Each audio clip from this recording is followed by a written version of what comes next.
Sveicināt. Bērni atstaro vecākus.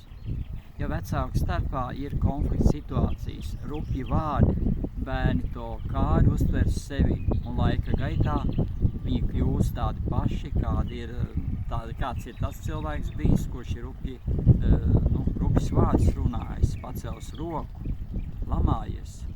Tātad pie tā ir ļoti svarīgi piedomāt.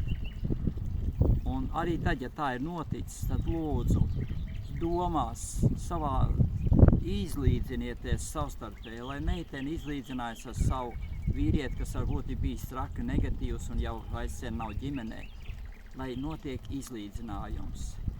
Izlīdzinājums, kad ir mīlestība. Pie sevis, savās sajūtās. Šī ir metode, jo tad tas atstarojas uz to bērnu, kas ir tapis puse no tēva un ir bijis joprojām konfliktā ar savu māmu. Padomājiet.